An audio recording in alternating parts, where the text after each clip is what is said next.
everybody, and welcome to In My Mug, episode 395 on the 6th of June 2016. I'm your host, Stephen Layton, and I'm just tagging this on to the end of last week's In My Mug because it's already been recorded. It was recorded a few weeks ago. We did a very special kind of blend for the Stafford Cycling Festival that's going to be happening in Stafford this month. And we were very lucky to have Liam across from Team Wiggins, obviously one of the big cycling teams. Great rider himself, won many awards. Fan of what we do here, he's been a customer for a long time too, which is kind of cute. And their coffee has been known to be on their team bus at different times. And Liam, very passionate about his espresso, as lots of cyclists are, and he helped us put together a blend both with him and Paul, who is the cycling festival organiser, and let's go see about it. Hello Steve. Hello. What are we going to be doing today? So basically what we're going to do is going to cup some coffees. We're going to, cupping is a process kind of similar to wine tasting where you're not really drinking, you're assessing, and we're going to look what we want the blend to have. So we've got 5 different coffees here which are have different properties, and we'll bring different things to the blend, and then it's for us to decide what we want more of, what we want, well, for us to decide, I think Liam has to decide, but we get to decide what we want more of, what we want less of, and then perhaps use 2, 3, at a push 4, we definitely won't use all of them, so we'll be looking for what we want to have. I've gone for different coffees. I've got one from Colombia there, which is Meridiano, which is from a co-op in Tolima, which is in north of Bogota in Colombia, which is the capital city. This is one that's been in My Mug? It was in My Mug, episode 390. It is big, smallish co-op, actually, normal numbers, about 58 members. This is put together by 28 members. One of them very kindly sent us a picture with his cat, which is the product descriptive photo for this one. It's the 3rd year of having it. We also did this one as a decaf as well, but this is the normal caffeinated washed coffee from Tolima. We then got one here from Rwanda, this is also washed coffee, another one from a co-op. Rwanda, very small country, lots of altitude, lots of specialty growers, and they don't produce rubbish coffee, it tends to be all specialty. This is particularly one of my favourites of late last year. Bolivia, this is from near the town of Caranavi. It's called Bolivia Loaiza. Difference with this one, it's a peaberry.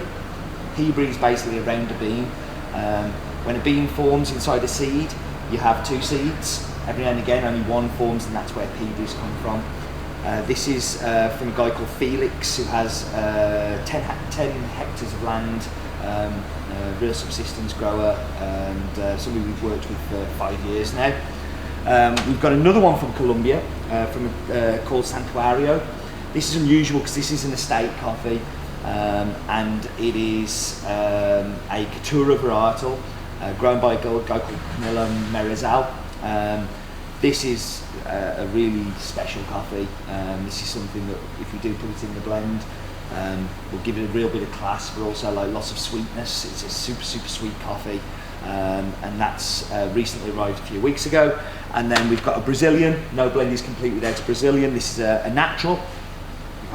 You've tasted naturals before, perhaps people haven't there, but naturals tend to be a lot more funky, a lot more bigger, bolder, brighter.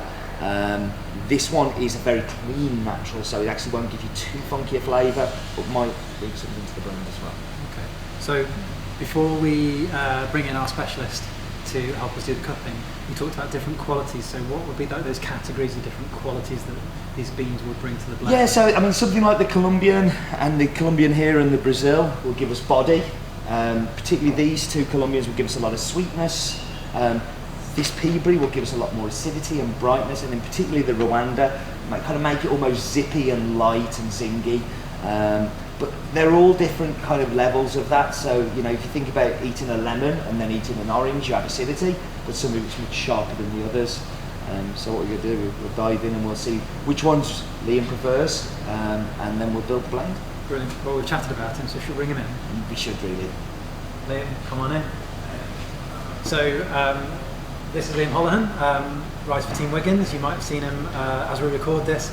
It's just after the Tour de Yorkshire, and Liam made a fine showing on behalf of the team over that weekend. and he's here to join us today to help us choose some coffees. So I guess maybe to start with, Liam, what do you look for in a coffee? I think it depends how you're going to drink it. 'Cause at home, I often drink espresso with milk, but like when I'm on the road, it's AeroPress because I'm travelling and that. So I think from a filter, I prefer like Steve was talking about, like the sweeter stuff. Whereas with the milk, I prefer more of an acidic coffee. I just find the milk works with it a bit better. But like I said, that's my personal preference. From everything Steve was saying, they all sound pretty good. So we've got a bit of a job on our hands. That should be easy enough. I mean, the thing with cupping is like you will notice differences. You drink a glass of wine, you go, oh, that's a lovely glass of wine. Well, I do, and then I drink another and another and another. But if you do a tasting and you actually go and try something else and you try them side by side, you really have that reference point to find something different. And I think each one will appeal in a different way. So hopefully we'll build an interesting blend. Great stuff. Should we crack on? We should. Okay, Steve. So what do we do first? Right. So I've ground the coffee already. Just been ground just before we came on camera. We're going to add water. We're going to let it sit for 4 minutes. After that 4 minutes, we're going to get a spoon. We're going to break the crust on top that forms, stirring it only 3 times. Once it's stirred, I'll come along and clean them off. When you break it, you should smell. Smell gives you a great kind of precursor for what's coming. Gives you a really good idea of what you're going to be tasting. And then once they're cleaned off and it's cool enough to do, we'll get a spoon. We're going to make ridiculous noises in front of the camera, slurping away. And then we're just going to look at them and see which ones we like and which ones we prefer and which ones we think will bring what we want for the cycling blend. Great stuff. Let's do it. So we're back. 4 minutes have elapsed. Didn't look like you were sure you were back then.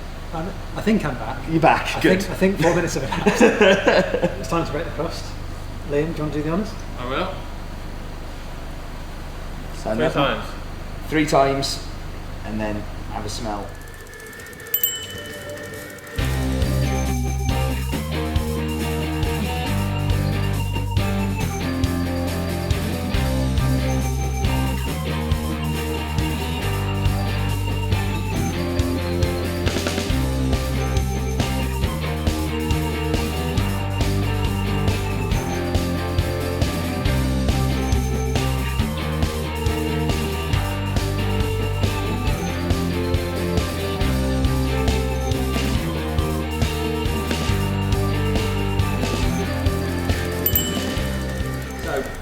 The Meridiano, I think it's a bit safe, it's a bit boring, it's kind of sweet, chocolate, it's got a little bit of acidity to it, but it's not much. It's a real safe, easy coffee. You know, it's not spectacular, it's not, you know, it's a good, solid specialty coffee. The Rwandan, not getting the acidity I was expecting from it. I actually found more acidity in the next one, in the Bolivia, than I did in this one. I think what it would do to a blend, it would bring you a little bit of interest in there, it would be a little bit of zing. You wouldn't want to use too much or something like that, you'd want to use a smaller amount. This one, I got lots more zip from.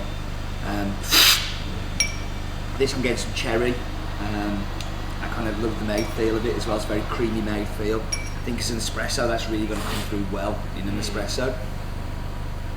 The Santuario, it's not that this is a Colombian profile. I think they do taste very similar, but this has more pizzazz. It has more zhoomph to it. It's got something really interesting going on. The yellow fruit, I'm getting like a little bit of almost like a banana mouthfeel. A little bit of apricot. It's very clean, very kind of like lingering on a long time. And then this is exactly what I expect a good Brazil natural to be. Dark chocolate, base note. It's got a real kind of chewiness to it. I thought that had it, and again this is where I was made. For me that was a bit of Ferrero Rocher, there was a hazelnut to it. Definitely. That was the thing that immediately came through with that one. And that's the thing you find with a lot of the Brazilians is their typical profile is milk chocolate or dark chocolate and nutty. You know, and again what I said earlier about them being safe and easy to blend with, that's a safe and easy one to blend with. And if we were looking at these, because obviously people are going to be enjoying this at the cycling festival itself, the guys from Bold Street are going to be making this for us on site. They may be asking for an espresso or for a milk-based drink. Which one of these, or how might you go about constructing a blend that's going to It's up to Liam. I'm not allowed to do anything here. I'm just giving him the toolbox in front of him to choose what it is. But I think what you want is a blend is exactly that. It's a blend of things to make it bigger than its sum of parts. So you're going to be looking for some acidity, you're going to be looking for some sweetness, and you're going to be looking for some body. My order of importance for me personally is nobody hates sweet things. So nobody's ever upset with that. Oh, my coffee's too sweet. Can you take it back, please? But acidity, some people interpret as bitter, and not everybody likes too much of that. So it's about finding the blend and the mix of interesting for people like me and you who like to drink acidic coffees and like to have that that complexity. But then finding something for somebody who's just cycled around a course and just wants an espresso to give them a little bit of a zip and a bick up, something like the Brazil Natural there, or the Colombian, or the other Colombian, can give them exactly what they want to. So it's about finding the balance. So, let's give you a couple of minutes to mull it over, hey? Yeah, I really liked the Brazilian. And like I said, I drink a lot of espresso. I think most people at the cycling festival will have a milk-based espresso drink. Yeah, I think it's going to cut through the milk as well. Isn't that dark chocolate is going to really come through? Because what you don't want is just have a cup of milk. Yeah. And the guys at Bold Street are going to be doing like 6-8 ounce drinks. It's going to really power through, which will be good. But I think we definitely have to include the Brazil. Yeah. I really enjoyed that. I think the other one that jumped out from was the Bolivian. Yeah. Like you said, the complexity of that with that I think would work very well. And then it's if we go for a third option or. I think we should go for a third. I think we've got enough. I think because otherwise we just end up with something that's basy and there is acidity in there, but I think a little bit more sweetness to it might kind of go just to balance it out a little bit and glue them both together. Because they're both very different coffees, and if we sit just those two side by side, there's nothing like a pathway between them. I kind of call it the glue. So when you're building a blend, you have to have the glue that kind of holds the two other components together. And I think something like that one or that one could be a really good glue to bring it together. Yeah. This because it's just sweet and chocolatey and smooth and that. This, it can almost like add to the complexity, so it depends whether you want it to be a little bit more acidity. Because we haven't really gone for like Kenyas here or Ethiopians here, which are high acidity. We've gone for Bolivians and Rwandas, which, it's kind of like, I didn't want it to be super sour for those people, who may not be used to having specialty coffee all the time. I want them to enjoy it as well as us enjoying it. So I think you probably could get away with a little bit more acidity, or you could just make it a little bit sweeter and rounder, which everybody's going to enjoy. I'll just go back to these three again then. Yeah. See what you think, Paul. I'll follow you around. The other thing is as they cool, they change as well, and not everybody drinks their cappuccinos red hot. People like them to cool down. And espressos as well.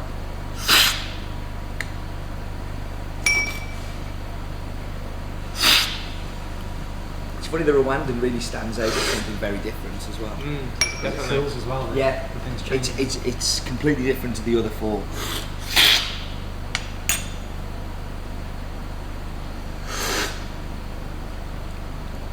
Choices, huh? Yeah, I'm thinking Rwanda. Yeah? Yeah. Okay. What do you reckon, Paul? Yeah, second time around, sorry, apologies, throwing drips around the place. Second time around, I really like the Rwandan.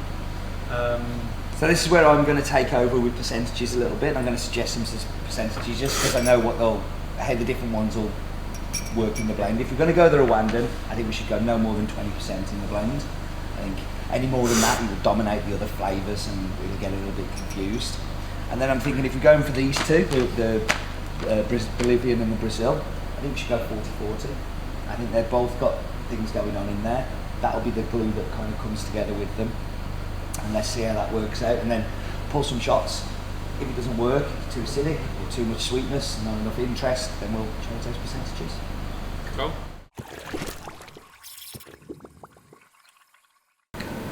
So what we're getting there is you definitely taste the Brazil Paseo, that natural, that dark chocolate, and I think that's the big front end part. But then the acidity kicks in after. And you read that Rwanda, considering how little we've used, it's kind of very little's gone a long way in the blend. It's kind of brought out that citrus notes in there. The Bolivian is kind of somewhere in the middle, where it's got that milk chocolate sweetness, but it's got that cherry sweetness that will really work well with the two. So I thought the Rwanda was going to be the glue, but actually it looks like the Bolivian's the one that's bringing them both together, and he's kind of the middle ground coffee. I think it's a very challenging blend. It's got lots of brightness. I think in milk it's going to really shine through well. So there we go, that was the Cycling Festival blend. A little bit of a change for In My Mug. I hope you like the different coffee. We don't normally do blends on In My Mug, but we thought this one was worth doing, and it's super, super interesting. Okay, thank you very much for joining me, as always, and do remember, life is definitely too short for bad cycling and bad coffee.